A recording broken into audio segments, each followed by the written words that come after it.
आज हमें क्या पढ़ना है? कंपाइलेशन। हाँ, बाद में लिखना, इतना टाइम नहीं है, हम स्टार्ट करते हैं। ठीक है, तो आज का जो हमारा टॉपिक है, what is mean by compilation programming के अंदर। पहले हमने पहली क्लास में क्या पढ़ा?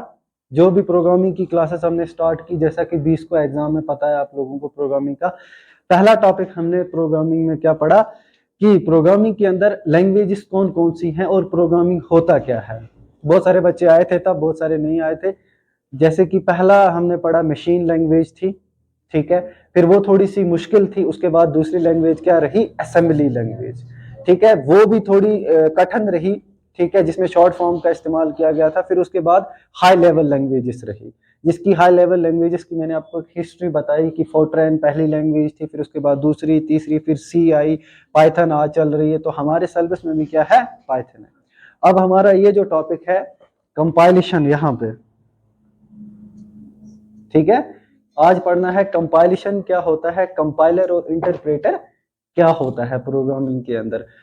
A programmer rights a code in a language which is called a source language. देखो, कंप्यूटर हमारी लैंग्वेज नहीं समझता है, हम क्या बोल रहे हैं ये कंप्यूटर को पता नहीं होता है। कंप्यूटर जो लैंग्वेज समझता है वो सिर्फ समझता है मशीन लैंग्वेज, और मशीन लैंग्वेज 0 एंड 1 में होती है। ये आपको पता है, बाइनरी की लैंग्वेज बहुत पहले आपने पढ़ी कि बाइनरी की लैंग्वेज 0 एंड 1 में होती है। और कंप्यूटर अंडरस्टैंड कौन सी लैंग्वेज करता है? सिर्फ 0 एंड 1।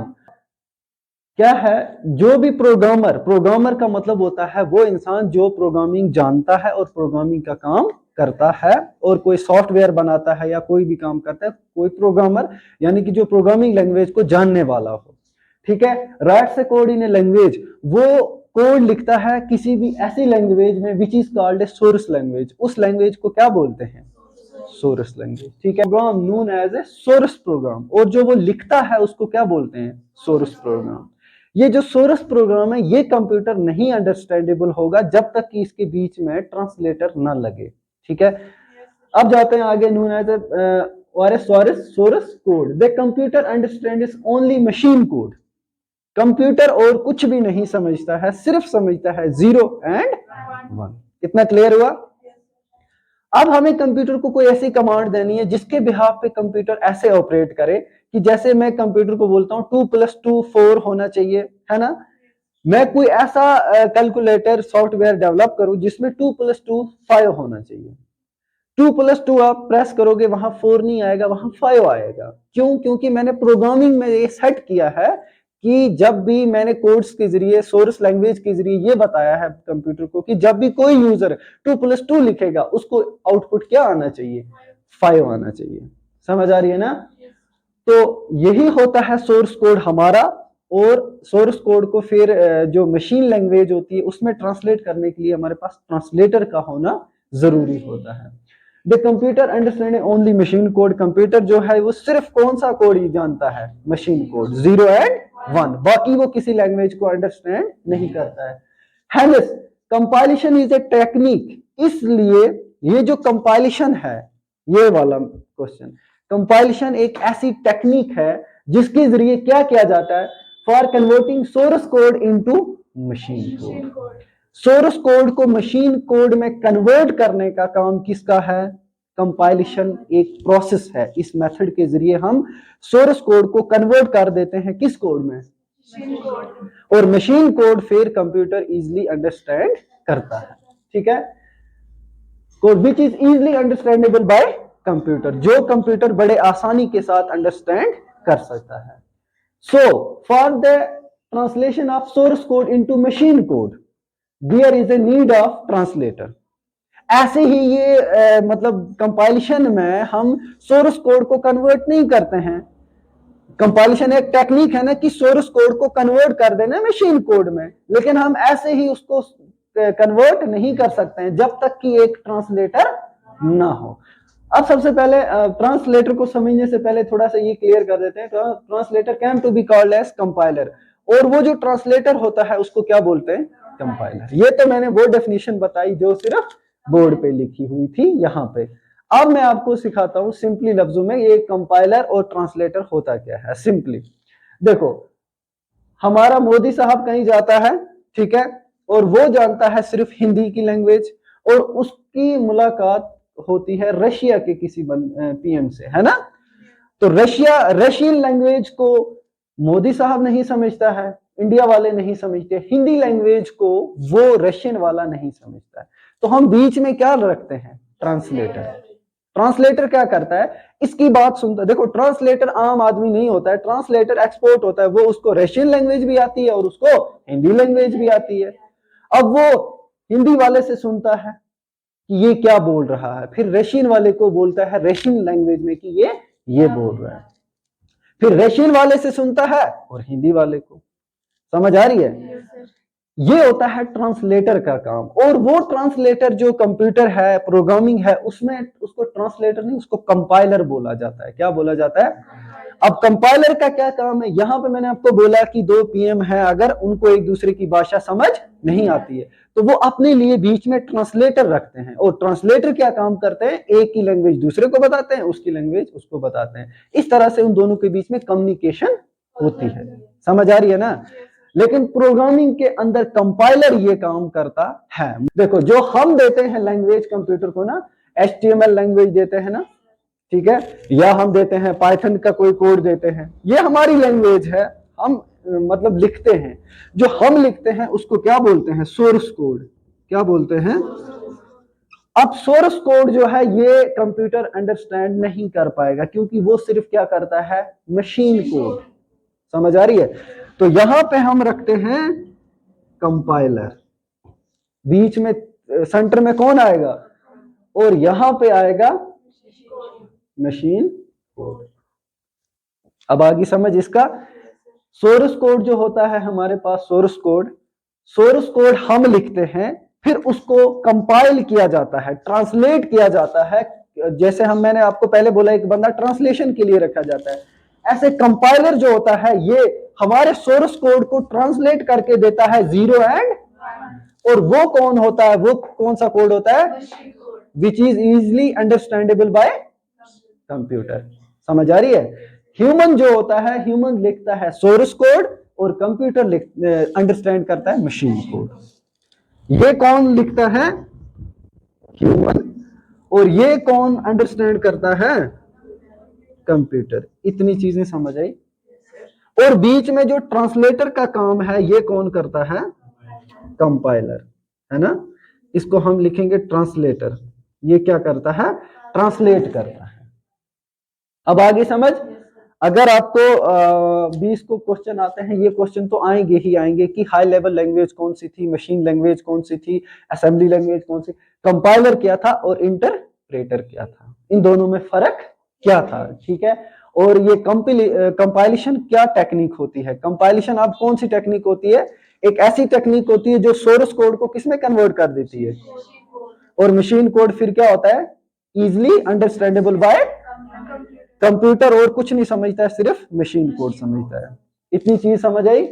अब हम करते हैं इन दोनों के बीच में डिफरेंस, कि इनके बीच में डिफरेंस क्या है। इंटरप्रेटर भी एक क्या है, ट्रांसलेटर है, और कंपाइलर भी एक, मगर इन दोनों में फर्क होता क्या है, कहां पे लगते हैं, और इन दोनों में से अच्छा कौन है। मैं स्टेप बाय स्टेप आपको समझाता हूं, आप खुद अंडरस्टैंड करना कि अच्छा कौन सा रहता है इसमें, कंपाइलर रहता है या कि इंटरप्रेटर रहता है। ये दोनों ट्रांसलेटर हैं और कुछ भी नहीं है, बस ये ट्रांसलेट करते हैं सोर्स कोड को इनटू मशीन कोड में। जो इंसान देता है सोर्स कोड, हम लोग ह्यूमन सोर्स कोड देते हैं, उसको फिर ये ट्रांसलेट कर देते हैं किसमें, मशीन कोड में। अब कंपाइलर बेस्ट रहेगा या कि इंटरप्रेटर बेस्ट रहेगा, ये देखते हैं। देखो पहला है, it scans the entire program first and translates into machine language, machine code. देखो कंपाइलर ट्रांसलेटर के भी टाइप होते हैं, आपने सुना होगा, आपने टीवी में भी देखा होगा कि एक आदमी बीच में बैठा होता है, वो उसको कुछ बोलता है, वो पहले उसकी पूरी बात सुनता है, फिर दूसरे को बोलता है कि ये बोल रहा है। एक तरह का ऐसा होता है ट्रांसलेटर, टीवी में भी आप देखते हो कि जो उसकी एक लाइन सुनता है, बोलता है रुको रुको, आधा उसको बोलता है, फिर बोलता है हाँ और बोलो, फिर बोलता है। समझ आ रही है। जो आधी एक एक लाइन सुनता है ना, वो तुम्हारा इंटरप्रेटर है। जो पूरी बात सुन के इसको समझाता है, वो तुम्हारा, समझ आ गई। ये क्या बोल रहा है, it's scans the entire program. आपने कुछ लिखा, जैसे आप HTML में लिखते हो, मतलब हेडिंग्स के अंदर कुछ लिखते हो, ऐसे H1 है ना, और इसके बीच में लिखा कुछ भी जो आप लिखना चाहते हो, और उसके बाद हेडिंग 1 क्लोज, है ना, H1। तो ये लिखा, फिर दूसरा लिखा, फिर तीसरा लिखा, पूरा प्रोग्राम लिखा। आपने जब ये प्रोग्राम लिखा ना, तो अगर कंपाइलर है तो कंपाइलर क्या करेगा, पहले सारे प्रोग्राम को समझेगा, स्कैन करेगा, फिर ट्रांसलेट करेगा उसको किसमें, मशीन कोड में। इतनी क्लियर हुई। लेकिन ये क्या करेगा, it scans the program line by line and translate into machine code. ये एक एक लाइन करके आपको उस बात को ट्रांसलेट कर, जैसे मैंने पहले भी बोला कि ट्रांसलेटर आप टीवी में भी देखते हो, कोई होता है वो पूरी पहले बात एक ही सुनता है, ऐसे खड़ा होकर, दूसरा बोल रहा है वो सुन रहा है, जब उसकी बात खत्म हुई, जैसे पैराग्राफ होता है ना, एंड, पैराग्राफ एंड हुआ, ये इसको बोलेगा अब सुनो ये बोल रहा है। कोई होता है वो बोलता है बस एक लाइन होगी आपकी, दूसरे को बोल देता है। ये करता है पूरे प्रोग्राम को एक ही बार स्कैन, ट्रांसलेट करता है और फिर मशीन कोड में ट्रांसफर कर देता है। और कंप्यूटर फिर कौन सा समझता है, मशीन कोड समझता है, मगर एक ही बार में पूरे प्रोग्राम को स्कैन कर देता है। जैसे आपने ये लिखा, अब आप लिखोगे H2 की हेडिंग, ठीक है, और फिर H2 को यहाँ पे क्या करोगे, क्लोज करोगे HTML में, है ना। या आप पाइथन में कुछ प्रोग्राम लिख रहे हो, पूरा प्रोग्राम आपने लिखा 5-6 लाइन पे, तो ये पहले पूरी 5-6 लाइन को समझेगा खुद, फिर ट्रांसलेट करेगा मशीन कोड में। समझो, अगर एक लाइन में इसने ट्रांसलेट किया, इसको कहीं एरर आ गया, एरर का मतलब इसको लगा कि कहीं गलत है, तो दूसरी लाइन पे नहीं, ये यही बताएगा बेटा तुम्हारा इधर एरर है और इस एरर को दूर करो। अब वो एरर कैसा है, जैसे ट्रांसलेटर यहाँ पे है, यहाँ पे किसी बंदे ने एक बात की रशियन ने, और यहाँ पे हिंदी वाला बंदा है जो हिंदी समझता है, और दूसरा बंदा रशियन समझता है, तो बीच में ट्रांसलेटर ये दोनों समझता है ना। तो रशियन वाले ने कुछ बात बोली, आधी बात बोली, ऐसी कोई लफ्ज बोला, ऐसा कोई वर्ड बोला जो ये ट्रांसलेटर भी नहीं समझ पाएगा, ये उसको बोलेगा इसमें कुछ गलती, आप दोबारा बोलो।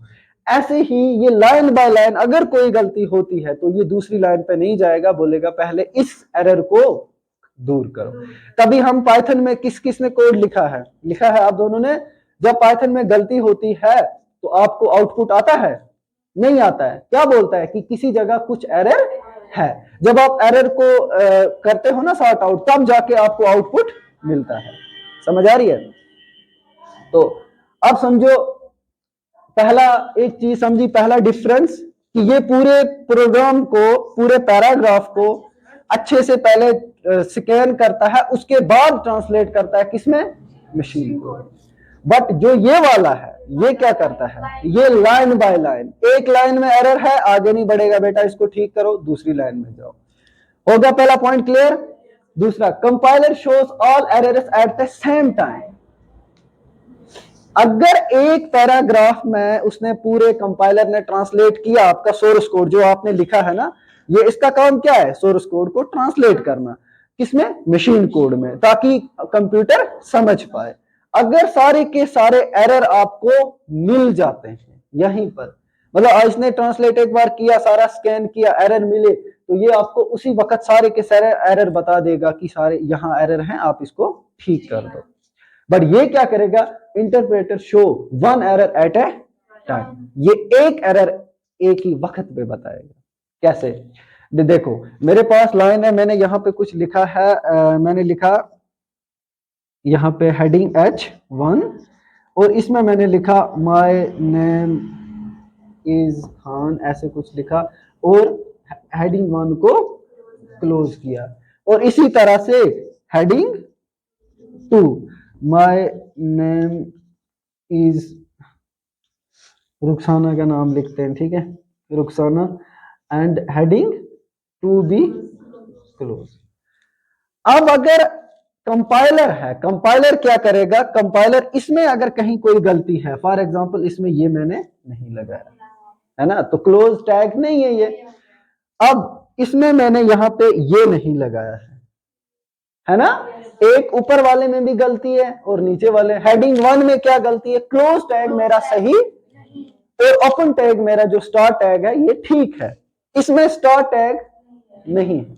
और ये क्लोज टैग अच्छा है। तो हमें भी पता है दो गलती है। अगर यही प्रोग्राम कंपाइलर के पास जाएगा ना, तो कंपाइलर क्या करेगा, कंपाइलर एक ही बार आपको दिखा देगा और बोलेगा कि दो जगह एरर आ गया है, और वो दो जगह कौन सी है आपको पता है। अगर ये चीज इंटरप्रेटर के पास जाएगी, वो क्या करेगा, शोज वन एरर, वो पहले बोलेगा पहले इसको ठीक करो, तब तक मैं आगे। जब आप इसको ये करोगे ना, फिर वो जाएगा दूसरे। यानी कि इंटरप्रेटर जो होता है वो एट अ टाइम एक एरर को सॉर्ट आउट करके देता है, वहां से आगे बढ़ता, लेकिन ये पहले पूरे प्रोग्राम को स्कैन करता है, जहां जहां एरर है ये फिर बाद में सारे एरर बता देता है। क्लियर। उसके बाद क्या है, error occurs after scanning the whole program. Error पहले ही शो, जब तक कि कंपाइलर पहले पूरे प्रोग्राम को क्या ना करे, स्कैन ना करे। स्कैन करता है, उसके बाद ये बता देता है कि कहां कहां एरर है, और ये इसका उल्टा है। Error occurs after scanning each line. ये पूरे प्रोग्राम को स्कैन करेगा फिर एरर दिखाएगा, ये एक लाइन को स्कैन करेगा फिर एरर दिखाएगा। अब आगे समझ। इसमें डिबगिंग इज स्लो, इसमें डिबगिंग इज फास्टर। डिबगिंग का मतलब होता है जहां पे कुछ बग आ गया है ना, जहां पे कुछ बग्स आ गए हैं, जहां पे बग्स का मतलब एरर आ गए हैं, वहां पे डिबगिंग इसमें स्लो रहती है, और इंटरप्रेटर में डिबगिंग फास्ट रहती है। समझ आ गई। क्लियर। अब इसके बाद इंपॉर्टेंट चीजें हैं, इसमें एक टॉपिक और है जो कि आने वाला है एग्जाम में, टेस्टिंग, डिबगिंग एंड डॉक्यूमेंटेशन। तीन। और डिबगिंग क्या होता है, टेस्टिंग, डिबगिंग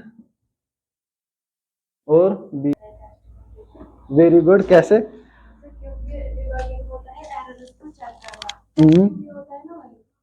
अच्छा, देखो टेस्टिंग और डिबगिंग को एक इजीली एग्जांपल से समझाता हूं मैं आपको। मैंने आपको बोला कि एक ब्लू पेन लेकर आओ, ठीक है।